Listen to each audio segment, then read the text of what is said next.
It's going to be ice. It ain't gonna be nothing cold. No. I hope it's not going to be. Check 1 1. I'm in 1.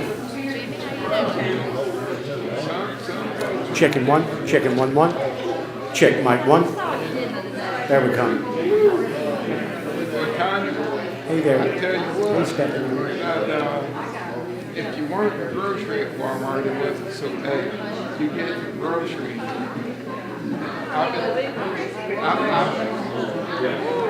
And then, well, apparently the storm's not going to come in as early as they thought now. So the snow belt's gone further north, so we're going to be freezing rain and ice and sleet.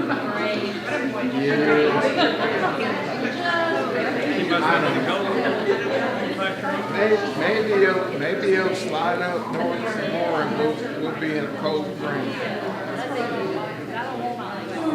I don't want ice.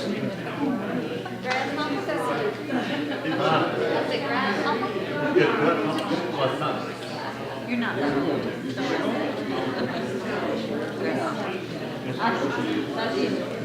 Do you know what it means? I didn't think you were that old. It was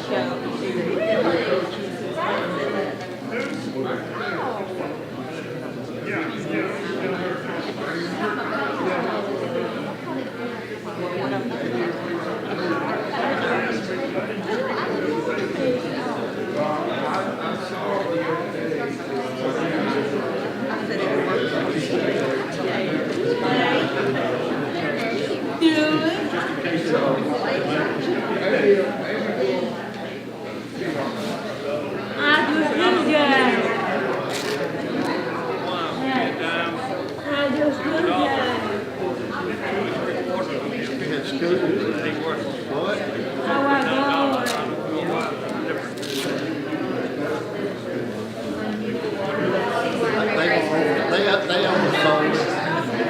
What do you think?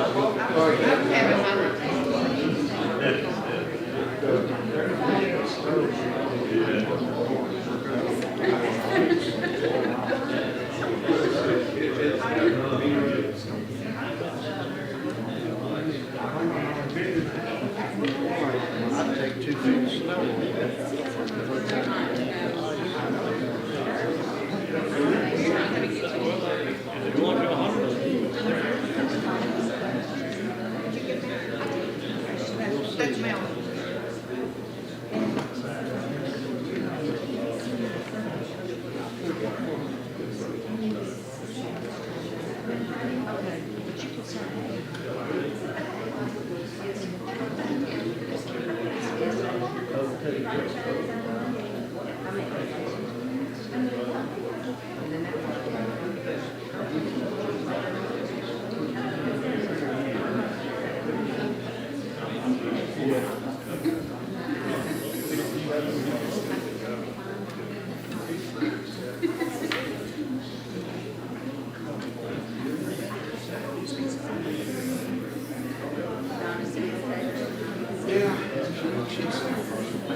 Good evening, brothers and sisters.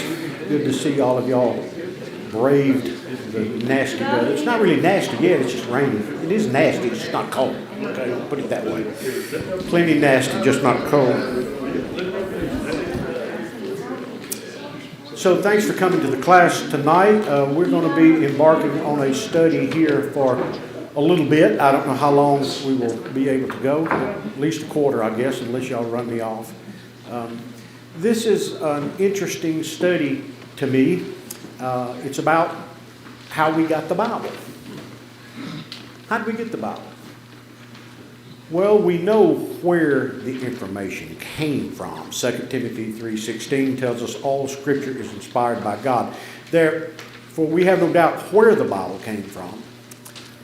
The question is, for me and others, perhaps y'all, I hope, how do we get a copy of a letter that James, Jesus' brother, wrote in 45 AD? That's bumping on 2,000 years ago. How do we get a copy of that letter? Well, you got to admit that's pretty much a miracle in itself, isn't it, that we've even got that? That's a miracle. You know, the first century church, what kind of Bible they have? They didn't have a Bible. And it was the church. It was the first century church. The Bible was just being written at that point. The New Testament, anyway, in reference to that letter. So how did we end up with a copy of a book that we base our whole faith, our belief, our hope, our trust, everything we got from God is right here in this book from the Holy Spirit. So how did we get that? Well, God made sure we got it. It's His Word. Mark 13:31, I think Jesus Himself said, "This world will pass away, but my words will last forever." My words aren't going to pass away. And they have not passed away. So I hope this study will help us grow in faith in God, to see His powerful hand, that we've got the information that we need. Also, that we'll be able to give an answer when someone says, "Why do you believe that book?" 1 Peter 3:15 says, "Be ready to make an answer to anyone that asks of you." So I think any of the information that we can gather about how we got the book that we trust in so much is very valid to look into, okay? Contrary to some, like the creation, it didn't just happen. It wasn't just a big boom and the world was created, and we also got a Bible in this deal, okay? Well, we've always had one. I mean, we always had a Bible, right? Well, that's not the right answer either. Some non-believers say, well, just a bunch of guys got together and made all that stuff up, and wrote that book. Okay? Why would they do that? And who are they other than a group of absolute geniuses beyond imagination, which is totally ridiculous? No human being can make up something like this, okay? So, it had to be passed down from way back when. How was it passed down? That's what we're going to kind of look at. And we'll see God's hand in it all the way down the line. Now, if you want to copy a document, you got something here that you want a copy of. You don't want to sit down and write that out by hand, do you? You want to copy it. Who remembers carbon copy? I'll look over here. I know you remember carbon copy. What about a Xerox machine? Remember a Xerox machine? Okay. That kind of dates us, doesn't it? So we can kick a date with stuff like that. A carbon copy, a Xerox machine. Okay, well that's, about 1960s and, So to look at how we got these documents, we've got to look at not copying, but writing. When did people even start writing? Adam and Eve weren't writing anything, were they? They didn't have a pencil. Why do you write things down? Well, maybe I write things down so I won't forget them. Maybe I want to write something down and give it to you so you don't forget it. So it's a matter of memorization, documentation, conversation. That's what writing is all about. Okay, so the first thing we've got to do is look at writing. When did people even start writing? So learning a little bit about ancient books and about writing is something that we're going to have to address so we can get a picture on this thing, okay? So we can get an idea about it. The Bible is an old book, but it's not the oldest. The Bible's not the oldest book that we've ever found. Moses wrote the first 5 books of the Bible, and Moses lived around 1500 BC. Remember that date, 1500 BC. That's when Moses was around. And he wrote the first 5 books of the Bible. So theoretically, even though the information goes all the way back to Genesis, when it started being written down was about 1500 BC, because Moses wrote it and that's when he was living. So that's where we trace the origin of the actual writings down. But man, folks were writing a long time before 1500 BC. In the Mesopotamian Valley, and when I see Mesopotamia, I'm talking about between the Tigris and Euphrates River, where Babylon was and where Iraq is, and where some people say, well, that's where the Garden of Eden probably started because it was such a fertile, well, there's no proof to that. But anyway, I'm trying to get you to picture where that is. In the Mesopotamian Valley, there were clay tablets, tons of them, date all the way back to 3000 BC. It's 1,500 years before Moses. Okay? Even further back from that, in Egypt, they had developed, y'all have seen them inside the caves and the tombs, all those hieroglyphic things, those little pictures of stuff that they draw. One of my friends in New Orleans said in there they never did find a picture of a salad. They always found them shooting a deer. So, you know, there's no pictures of salads in hieroglyphics. Anyway, hieroglyphics were a fairly complicated system of consonants. Just consonants, okay? Guttural kind of sounds that went with the pictures, and that's what they were writing and what they were communicating. Well, the first people you would think would start to add vowels were the people that came up with consonants. But the Egyptians never did figure out the vowel thing, okay? The vowel thing started up, here's when it starts to get kind of interesting, in an area between Mesopotamia and Egypt. Y'all know your map pretty good. You know where Egypt is down there and where Babylon was. In an area halfway between there, roughly, would be Syria and Palestine. A Semitic person or people invented the alphabet. Now, when I say Semitic, I'm talking Jews, Hebrews, Aramaic language, Arabic, all those biblical languages, all those languages that we read about in the scriptures. In that area, is where the alphabet first came together. And all other alphabets from that point in time forward up till today have been based off of that alphabet system. In that Palestine area. Okay. So, one of the first things that they found back there with writing on it is on a stone, a small little rock carved collections dated around 1500 BC. What was that date I asked you to remember? Okay.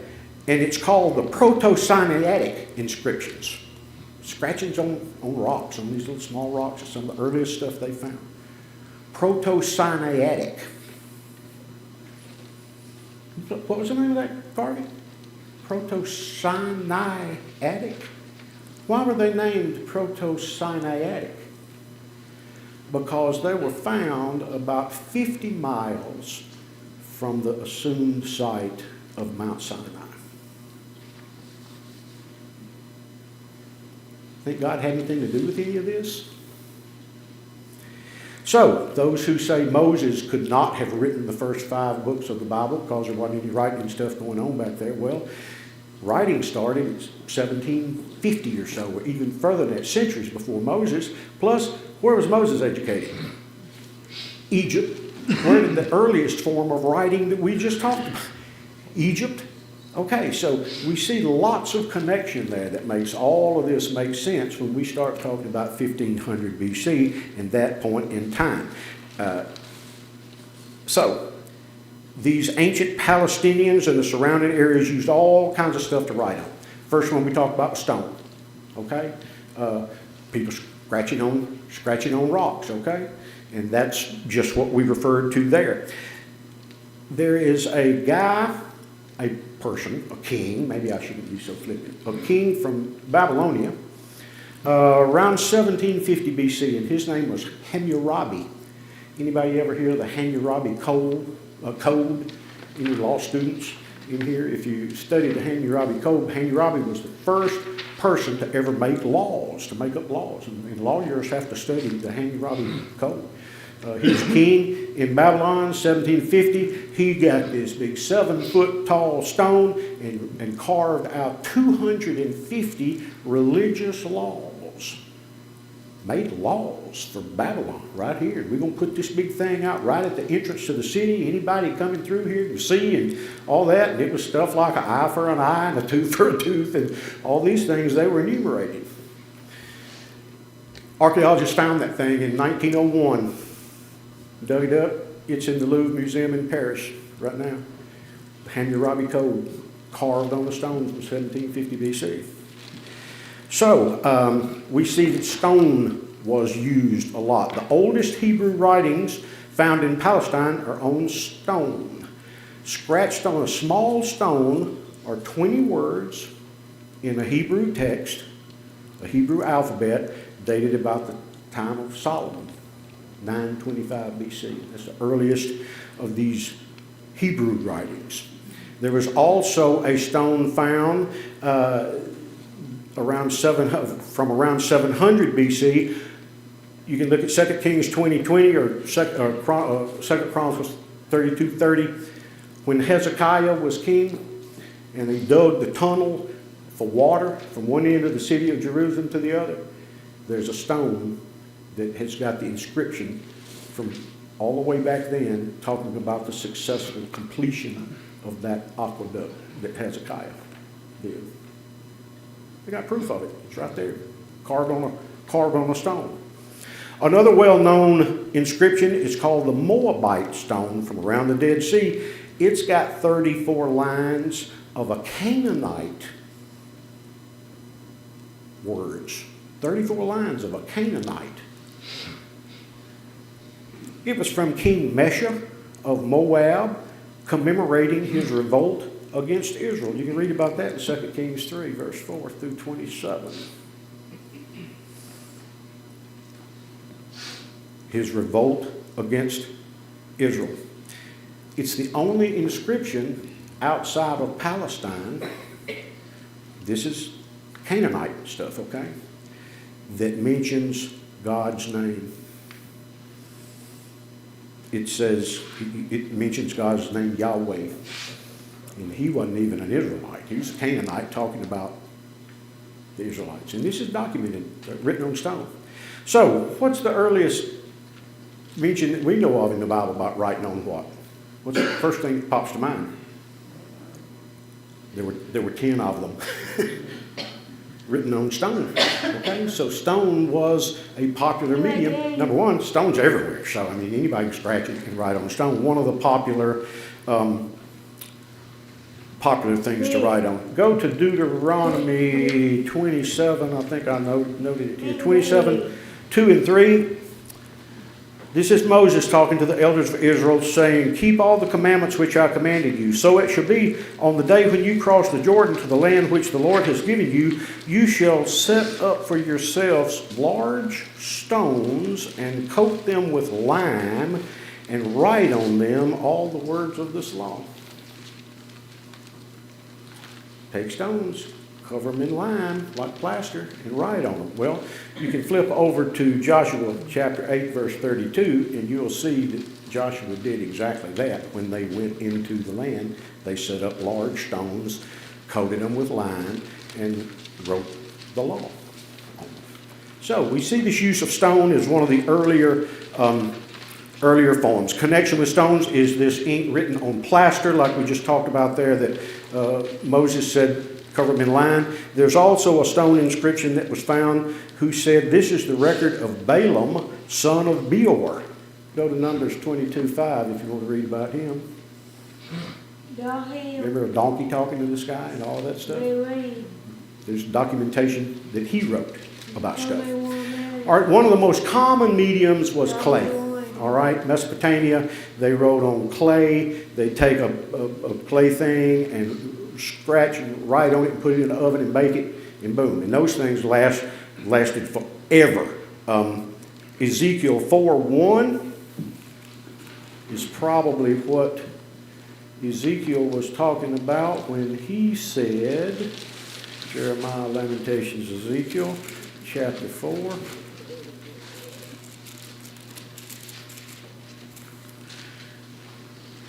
God saying to Ezekiel here, now you, son of man, get yourself a brick, place it before you, and inscribe a city on it, Jerusalem. So God's telling Ezekiel right there, get you a brick, get you a clay thing and write on it, and you bake it, and it'll be there.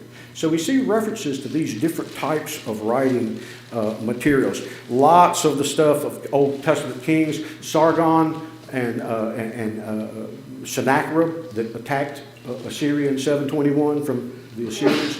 They've got clay tablets talking about how they attacked Hezekiah and how they went into the city and to do all this. They exist. They're on these big clay tablets, which basically are indestructible. You can look at Ezra 4 and 10.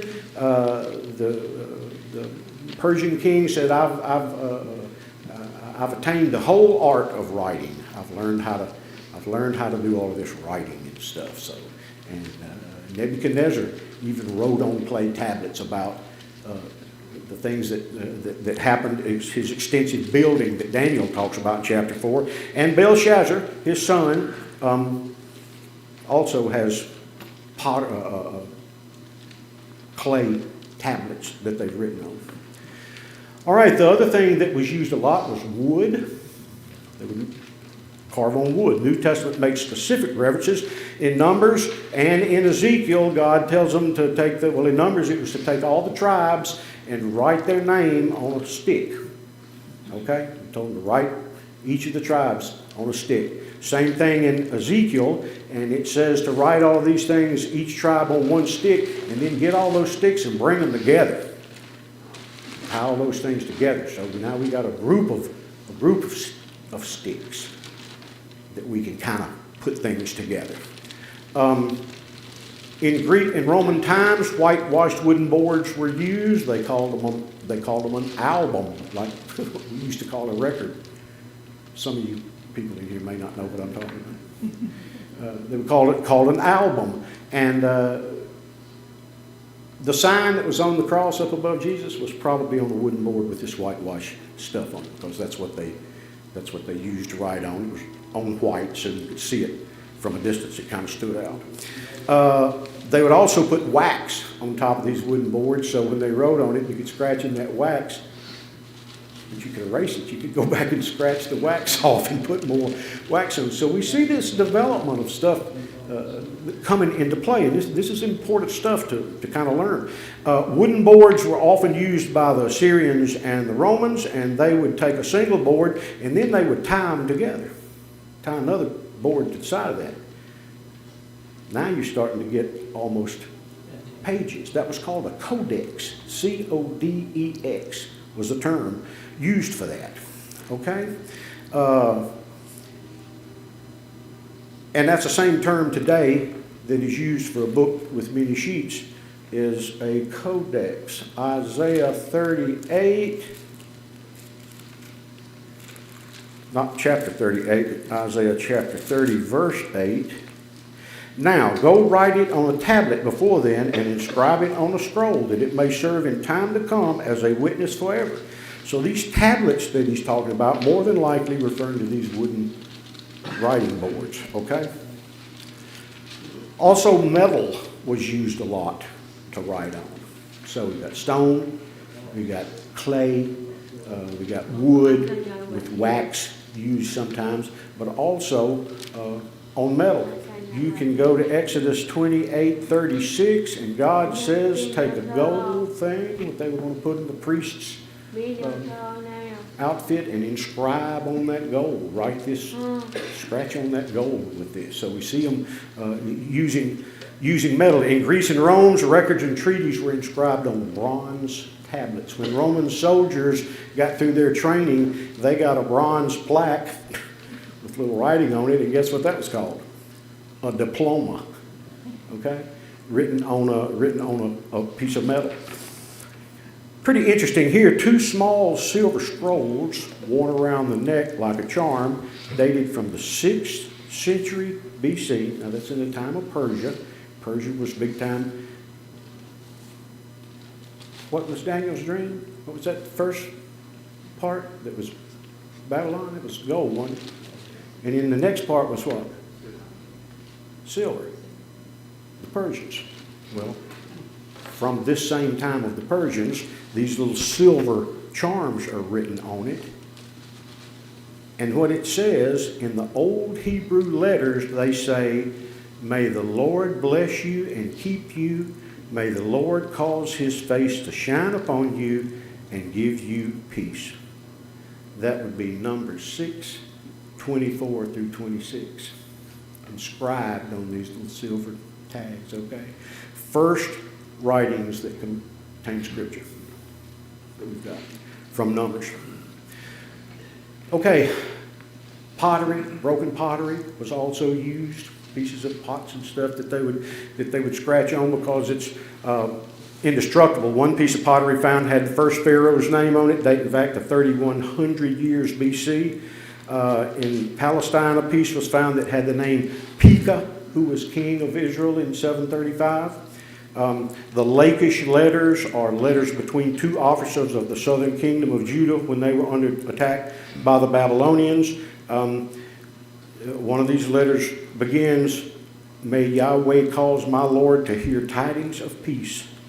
25 or more pieces have been found with short passages from the New Testament on this pottery. Okay, now things begin to modernize just a little bit. There were other materials used as well, but of all of these had disadvantages. You don't carry a rock around in your pocket. You got a big tablet that you've made a clay thing. I mean, if you got 2, 3, 4, 5 pages, now you got a wheelbarrow you're carrying around with all this stuff. So it wasn't practical. You couldn't, so they had trying to come up with some other means that was much more practical. The ancient world came up with a lighter and more flexible product called papyrus. Okay? Job chapter 8, verse 11. Can papyrus grow where there is no marsh? No is the answer to that question. So where was a great big marsh? Where would have been a good place for this stuff to survive? All along the Nile River in Egypt. And they had papyrus growing by the Nile like nobody's business. So they take this plant, cut it into little strips, lay it down, tighten it together, and it would make almost like a sheet of paper. So now we got something we can carry, we can stack more of them together, we can write on this stuff. It was the ideal material. It was used for all kind of stuff. Isaiah talks about vessels of papyrus. Job talks about skiffs of reeds. In all probability, that basket of bulrushes that Moses was floating around in the Nile, what do you think that was made out of? Papyrus. That's what they used for everything. It was the first thing they could come across that made things work like that. Okay, so papyrus got to be the number one thing that they wanted to use.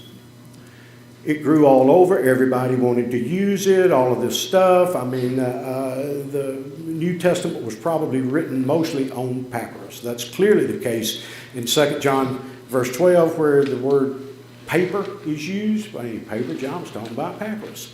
That's what they were writing on. So the deal is this. Capitalism always raises its ugly head, right? So there's a guy in Pergamum. Y'all know that city, don't you? One of the 7 churches in Asia, Pergamum. All right, so there's a guy there, and he was really into this library thing. So he started making a big library up there in Pergamum. Well, the Greeks down there in Alexandria, who had the big library, it's like, oh man, dude, they're stealing my thunder. They're fixing to have this great big library over there. Okay, no more papyrus to Pergamum. We all got it down here in Egypt, so no more papyrus for you guys. No more papyrus? What are we going to do? We ain't got any paper to write anything on. So they came up with the idea of the other material that was used a lot called parchment, which is leather. Okay? I mean, it's animal skins that they stretch real tight, and you write on them and they last forever. So Pergamum comes up with this idea of using skins. Well, leather was used a long time before this, but even so, the Greek word for parchment is based off of Pergamum, where this guy invented that stuff. So that's why parchment is kind of called Pergamum. A small cattle, the word velum, comes from the word veal. So that was what they really liked to use. Velum is from veal, so that's the skin that they really liked. Very tender, very easy to put into process. So lots of other skins were used, but vellum and parchment are used interchangeably. So when we talk about writing on parchment, really talking about writing on animal skins. Okay, so we see. All of these writing materials coming about. Now, the Old Testament makes no mention of writing on leather. We've got mention of parchment and all these other things that we said. But in numerous years, manuscripts from the Dead Sea have been found. Most of them are on leather.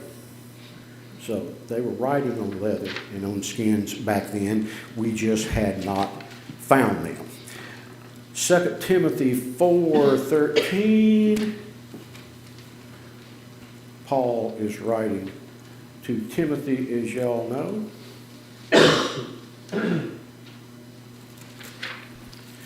And he says, when you come, bring the cloak which I left at Troas with Carpus, and the books, especially the parchments. So the parchments that were being written on, Paul's wanting them to bring them.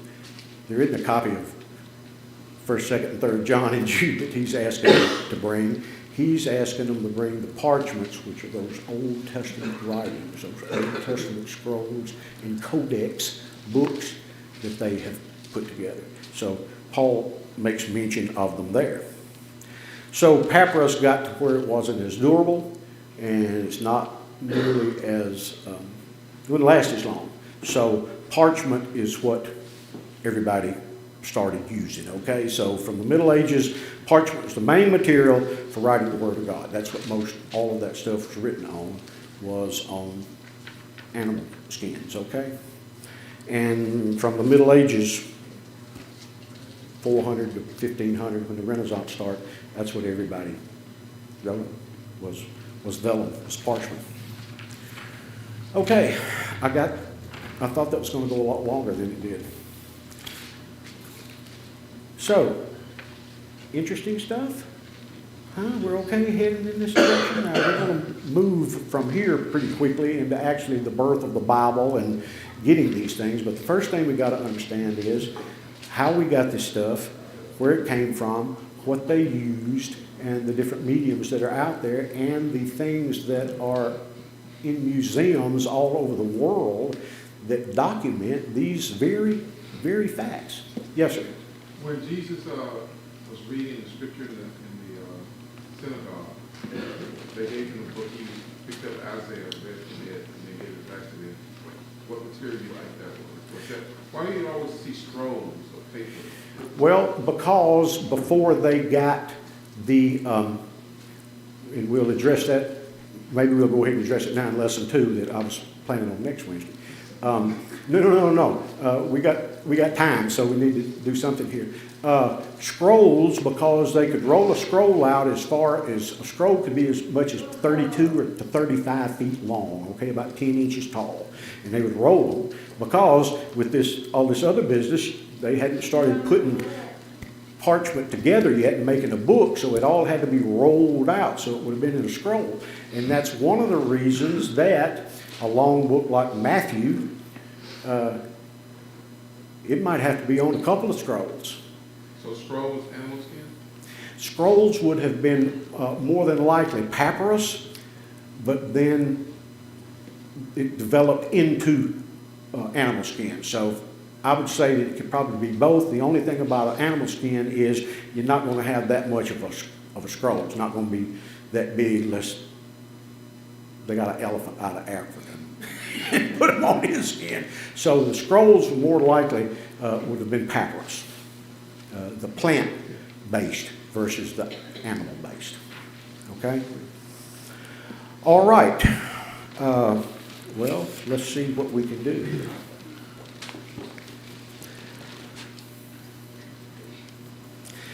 So it's really kind of impossible to say how the Bible had its origin. One thing interesting is that the word for parchment, the Greek word, is biblios,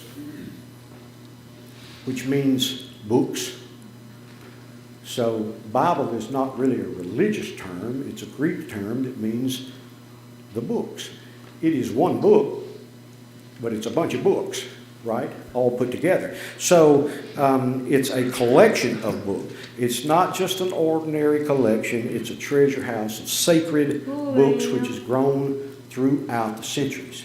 Now, we said that Moses started writing in about 1500 BC.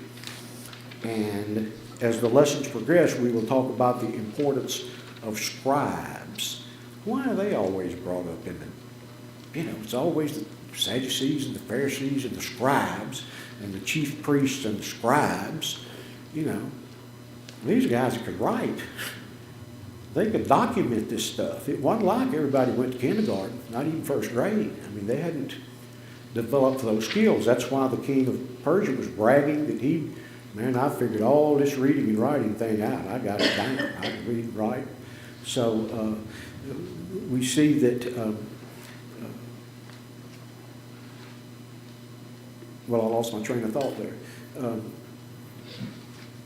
That the writing on these things just had to develop into time. It is a firm belief that the Bible is honored today because its past grew under favorable and directing influences of God, who is the author of all things. That's why it works. That's why we've got it. It's because God planned for us to have it. And we will see His hand in this stuff all the way down the line. All right, so before we go too much further, let's talk about the ancient books. Whenever the use of papyrus and leather prevailed for many centuries, the form was a roll or a scroll. Okay? But when it was made by gluing the sheets end to end, usually all the writing was done on one side of the scroll. What does Revelation 5:1 say?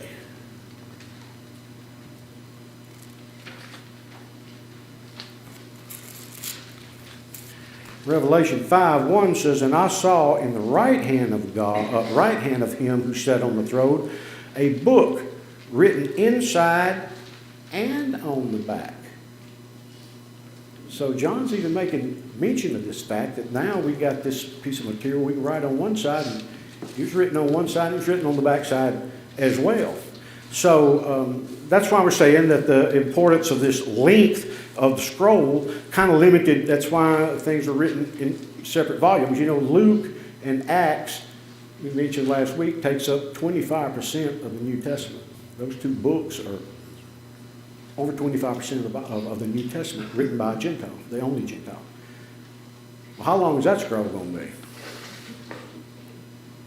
So We now got multiple scrolls. Luke may have been able to go in one and Acts in another. That's why they're looked at as two, and probably one great big long thing. They were written all at one time, basically.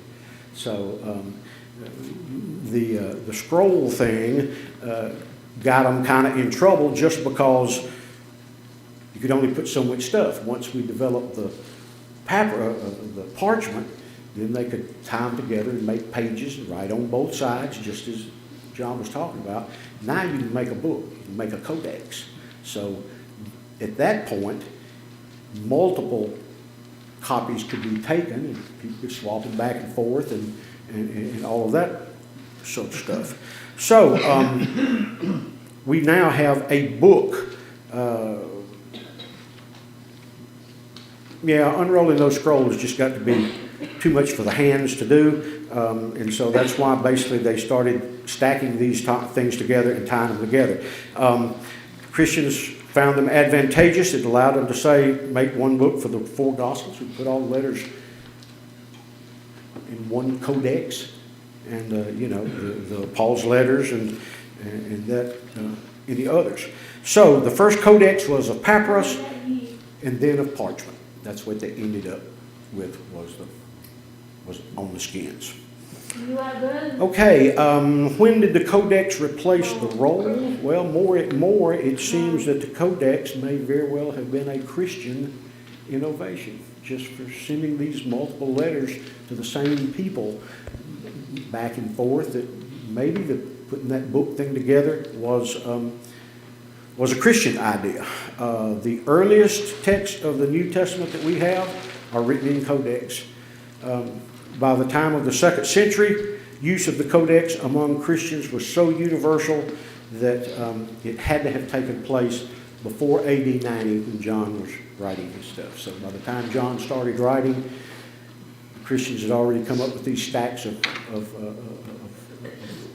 vellum pages that you could write a book on. So we're at the end of the 1st century. We've got the material that we need. We certainly have the information that we need and a way to copy this stuff down, to write this stuff down, and to pass it from one folk to the other. Actually, what kind of instruments did they use?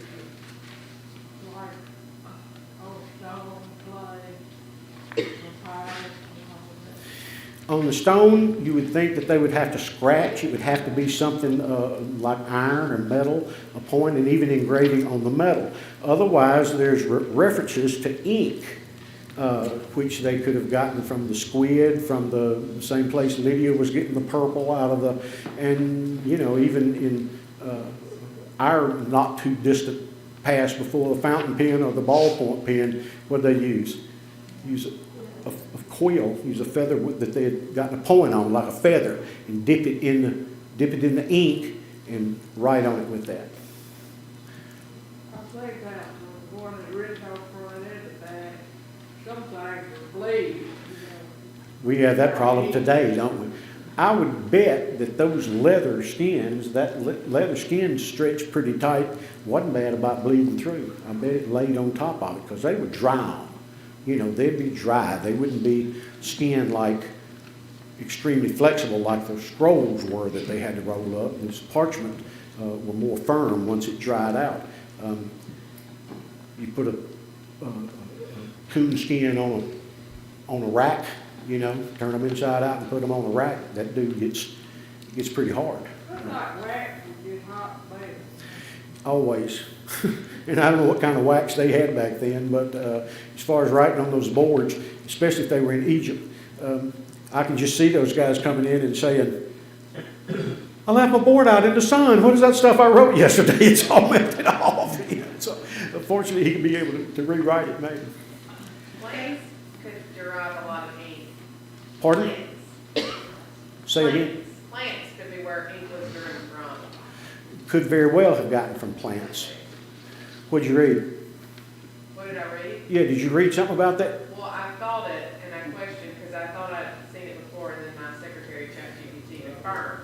Yeah, well, that's what I was saying. I mean, what kind of plants, what I was curious about. Walnut. Okay. Anything that would be dark colored, I guess. I don't know what that's. Indigo, walnut ink, oak gall ink, Okay. caused by wasps on oak trees. All right, so all kind of, if you're looking for something, if you're, you know, if you're sharp enough to figure it out, which they were just not trying to figure out how to do this, so plants as well as animal as using for ink. Casey, do you have when they started writing on paper, because paper was invented in 100 AD? They're saying by AD 90, everything was still kind of parchment. That was the most popular because it was what they had and it was readily available. When Egypt shut down the papyrus, but they couldn't make it out of plants anymore, everybody's got access to some kind of animal. Job even asked, papyrus can't grow if there's not a marsh there, so if you were out in the desert somewhere around Sinai, you got to scratch it on the rock because there's no papyrus out there. So apparently your information is correct. It would be after the turn of the first century. You're saying 100 what? 100 AD, paper was invented in Japan, I believe, or Okay. Asia. Yeah, that doesn't surprise me. Up to this point, the only thing that we're talking about is the most popular is going to be that velvet. It's gonna be parchment. And this style of paper will, this style of paper will, this stuff you're talking about right here. Yeah, and papyrus, they called it paper, you know, And parchment. once you wrote on it, fixed it, it was there. Yeah. Not like paper. All right, historical stuff. We'll start talking about the early form of the Bible next week, and I hope this is interesting enough stuff for us to pursue. I mean, we're not talking a lot of scriptural stuff, but once we develop some groundwork, then we can start building how we got this thing to us, okay? Thanks for y'all's attention and your patience with me on my first run through this.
guests.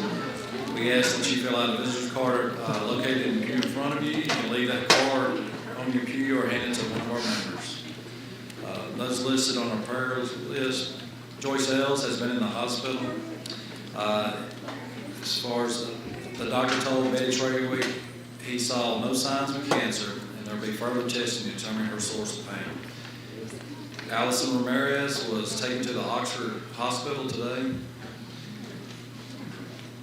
There will be a We Love You banquet for our senior members hosted by the BYG on Saturday, February the 14th, beginning at 5 p.m. Please sign the list in the foyer if you plan to attend. Please sign the list in the foyer if you plan to attend the ladies' brunch on January 31st. There's still sign-up spots in the foyer for lots of ways to serve. In our youth news, swag is coming. The sign-up list is in the foyer. Deadline is February 15th. And there's a swag helper list in the foyer. Please sign if you can help in any way. And don't forget the BYG Devo at the Barnowski's this Sunday after evening worship. The bus will go and dinner is provided. And those that are selected to serve this evening, song leader will be by Casey Light, Devo by Mark Shires, and our closing prayer will be by Trey Maddox. And before Casey comes up, Zach has one announcement.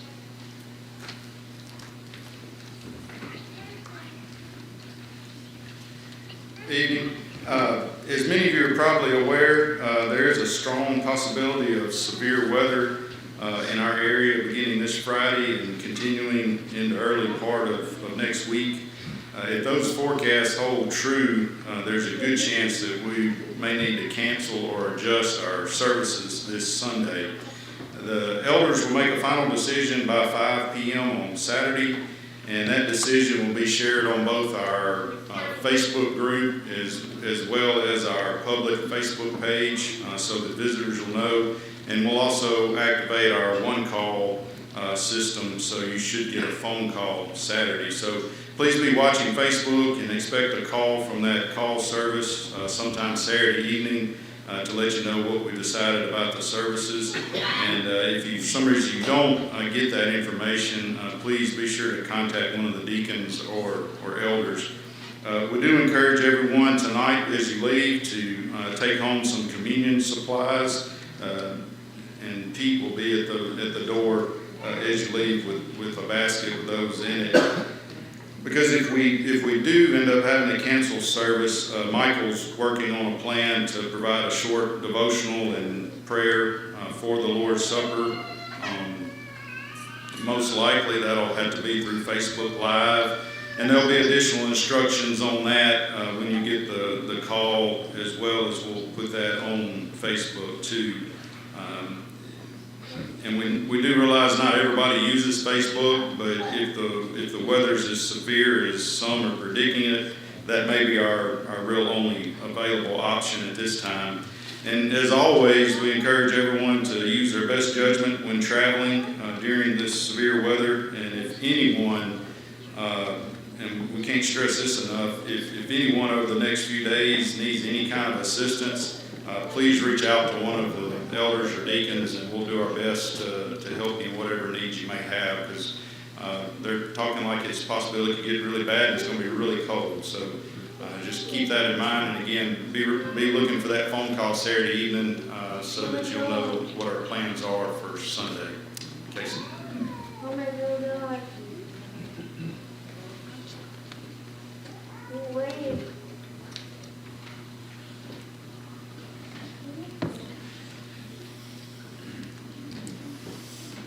Oh.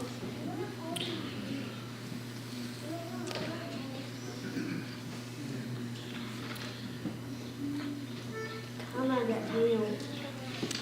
What a fellowship, what a joy divine, leaning on the everlasting arm.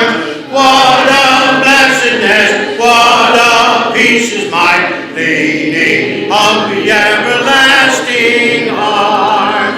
Leaning, leaning, safe and secure from all alarms. Leaning, leaning, leaning on the everlasting everlasting arms. Oh, how sweet to walk in this pilgrim way, leaning on the everlasting arms. Oh, how bright the path grows from day to day, leaning on the everlasting arms. Leaning, leaning, safe and secure from all alarm. Leaning on Jesus, leaning on Jesus, leaning on the everlasting arms. What have I to dread? What have I to fear? Leaning on the everlasting arms. I have blessed peace with my Lord so near, leaning on the everlasting arms. Leaning on Jesus, leaning on Jesus, safe and secure from all alarms. Leaning on Jesus, leaning on Jesus, leaning on the everlasting arms.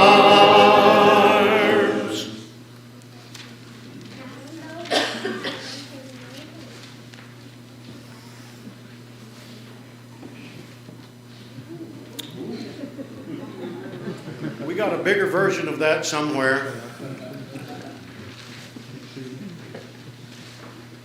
I mean, I wrote that song and I can't even read it. We can change if you don't see it. I know it's in there because we've done it.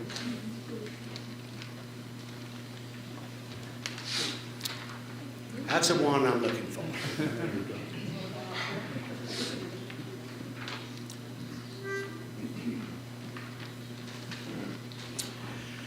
Weakness stands before me, the heart will sure deceive. Power, grace, and mercy, no doubt I will receive. When the flesh is weak on, when the day is long, with strength from God my spirit sings a joyful song.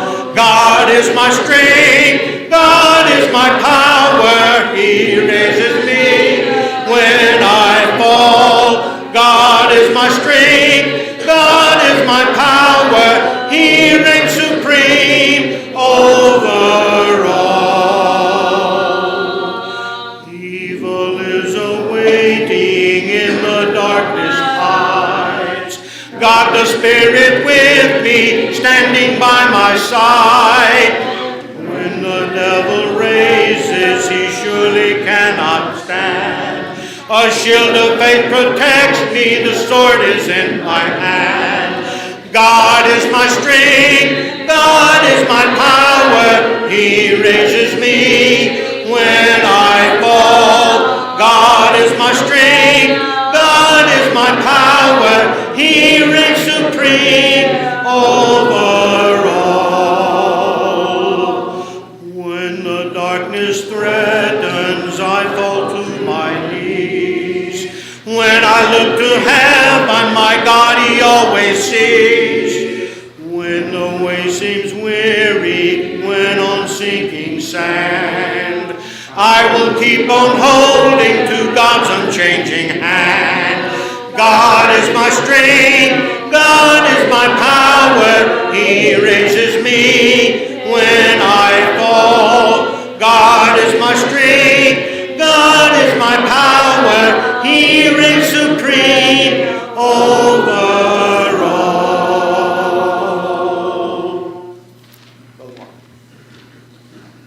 My day.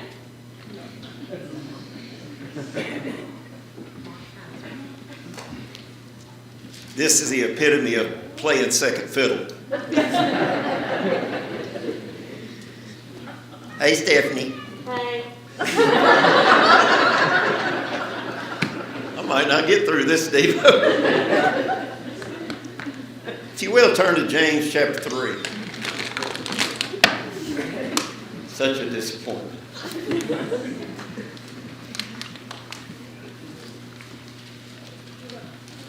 I want to talk before we get into it about our young people. We've got an outstanding group of young people, and I am so very proud of them. These trips that we've gone on, EYC and EU, they have been exemplary.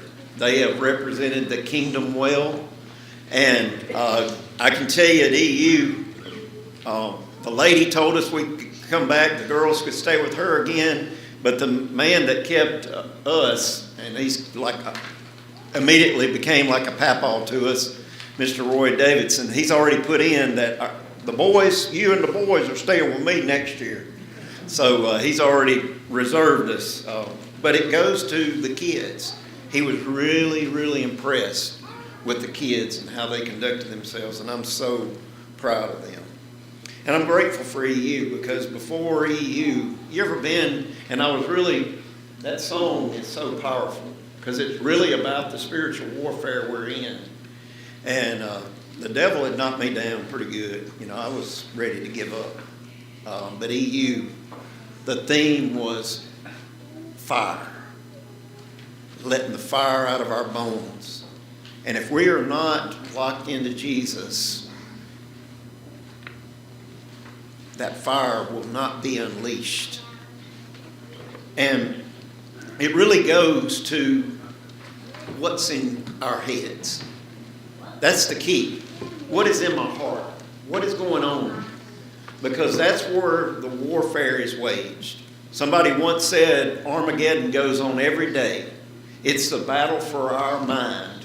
Because if we give our mind to Satan, what are we doing? If we give it over to him, he controls us. So who are we listening to? You know, we're told in Romans 12:2, be transformed by the what? Renewing of your mind. And do not be conformed to this world, but be transformed by the renewing of your mind, proving what is that good, acceptable, and perfect will of God. But it's up here. Who are we listening to? And we just completed that study on angels and demons. And I want to ask you, are you on Jesus' side with his angels? Or are you on Satan's side with his angels? And it goes, the key is found in James 3. Because it's who are we listening to? Where are we getting our wisdom from? Is it from this world, which relates straight to being a demon? Because we can sit in this building and our mind can be given over to Satan. We know that, right? It doesn't matter how many times we sit in this building if our mind is not given to God. Listen to what he says in verse 13. Who is wise and understanding among you? He's asking a question. And he immediately gives the answer. Let him show by good conduct that his works are done in the meekness of wisdom. So he answers the question. Who is wise? Well, the one who demonstrates it by his lifestyle or her lifestyle. There's a contrast in verse 14. But if you have bitter envy and self-seeking in your hearts, do not boast and lie against the truth. This wisdom does not descend from above, but is earthly, sensual, demonic. That is only time that you're going to find where something is described as demonic. That means being of the demons. So who are we listening to? Because it goes on in verse 16, for where envy and self-seeking exist, confusion and every evil thing are there. Is that where we want to live, in confusion and where every evil thing and where there's envy and where there's selfishness reigns supreme? Because if that is reigning in our lives, then James says we're demonic. And then the contrast to that is found in verse 17. This is that angelic wisdom, if you will, the wisdom that is from above. Because in a sense, we are angels. We are, the word simply means messengers. We are messengers of God. So listen to what this wisdom from above. But the wisdom that is from above is first pure, then peaceable. It's gentle. It's willing to yield. It's full of mercy and good fruits. It's without partiality. It doesn't play favorites. And without hypocrisy. So it's consistent. Now the fruit of righteousness is sown in peace by those who make peace. So, am I an angel? Because if I am, I'm going to be a peacemaker. I'm going to be one who doesn't play favorites. I'm going to be one who is not a hypocrite. I'm not a play actor. I'm not putting on a show for someone. I'm pure. I'm gentle with everyone. I'm not harsh. Understand this, being rough with people can send us to hell. We're gentle. We don't have to have our way because we're willing to yield. And we're full. Does that sound familiar?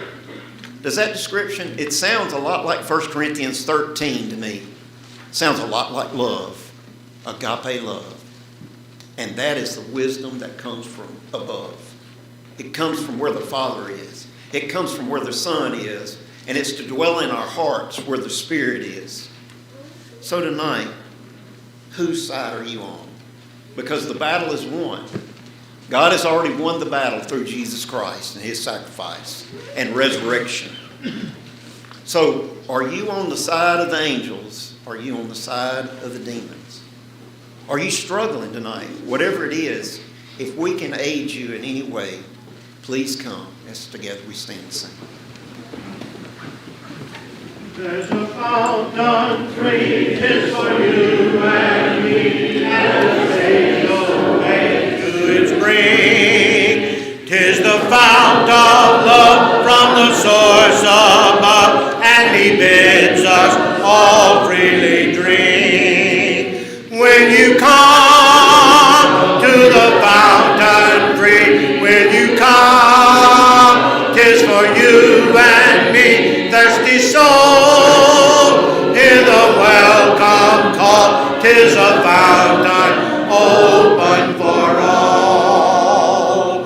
There's a rock that's cleft, and no soul is left that may not its pure water share.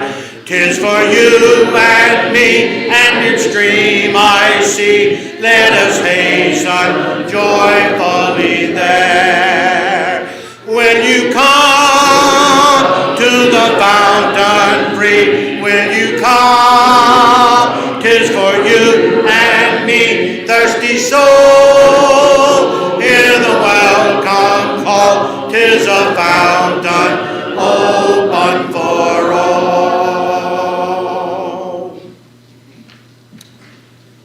It's always a pleasure for us to gather together and worship our God. We thank you for each one being here. Be careful on the road home. Be listening for information about the weekend and what's going to happen with our service. Are there other things that need to be announced before we are dismissed tonight? Not sure if you could lead us in a prayer. One last thing, don't forget to pick up communion as you head out. So, bow with me. Our Father in heaven, thank you for this day. Thank you for all the blessings you give to us. Thank you for letting us come together to worship you and to learn more about your word. Father, please be with us during the week, during the weekend, and in the coming days as we prepare for the winter weather. Thank you for all that you give us. Thank you for our church family. Continue to guide us and continue to let us be a light to this community. It's in Jesus' name we pray. Amen. Can I have your attention just a second?